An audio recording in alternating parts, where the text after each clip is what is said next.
Tuhan ada di mana? Di hati atau di langit? Itu pertanyaan dalam sebuah thumbnail dari video Forbidden Question. Saya memang sangat memerhatikan video tersebut. Karena saya lihat memang pertanyaan-pertanyaannya kritis dan menarik untuk dicerna dan juga disimak dengan baik. Sebuah pertanyaan dari mereka yang mempertanyakan keberadaan Tuhan, yang katanya Maha Kasih, tetapi orang-orang yang mengatakan diri percaya kepada Tuhan itu menampilkan wajah garang, wajah kekerasan. Bukankah sejarah agama-agama menggoreskan luka perjumpaan agama-agama? Kalau agama-agama itu dari Tuhan, mengapa Tuhan membiarkannya? Kalau agama-agama dari Tuhan, kenapa Tuhan membiarkan institusi-institusi agama yang korup? Membiarkan institusi-institusi agama yang rasis? Membiarkan institusi-institusi agama yang menggerakkan masyarakat, massa, dan memaksakan kekerasan demi perluasan kekuasaannya, menjaga eksistensinya. Di manakah Tuhan? Di hati atau di langit? Itu pertanyaan dari Forbidden Question. Saya juga kerap bertanya,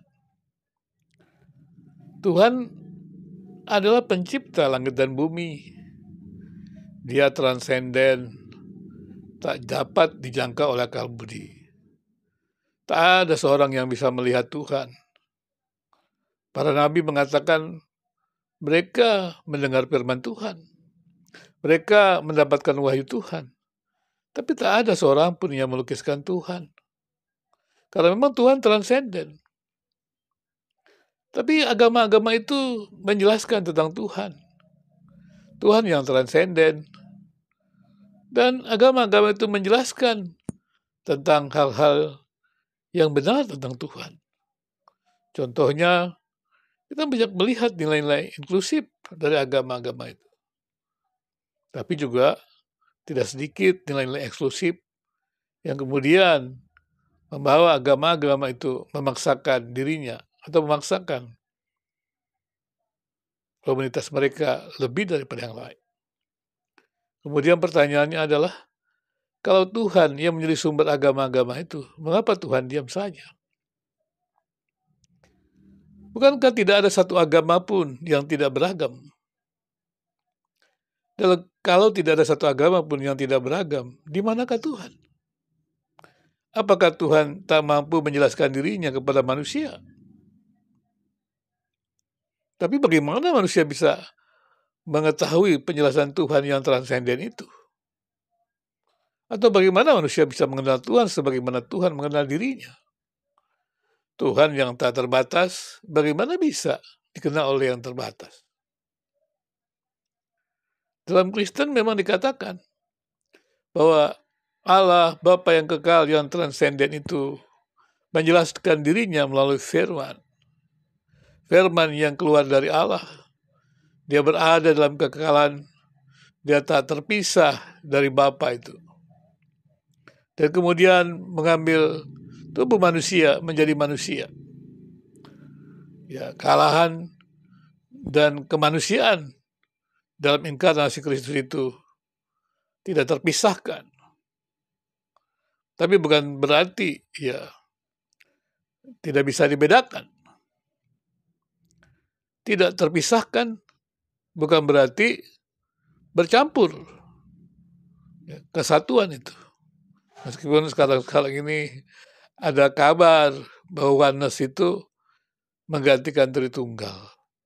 Padahal kalau kita bicara oneness, berarti kita bicara tentang kealahan dan kemanusiaan. Satu, tak terpisahkan, tapi bisa dibedakan. Nah, itulah menjadi pertanyaan bagi kita. Dan di dalam Kristus, di dalam Yesus itu, ya, Allah yang menjadi manusia itu, firman yang menjadi manusia tepatnya, kita mengenal Allah secara sempurna. Lebih tepatnya secara jelas. Karena kita tetap tidak bisa mengenal Allah yang transenden itu, sebagaimana Allah mengenal dirinya. Tapi ada sebuah kepastian pengenalan akan Allah yang benar.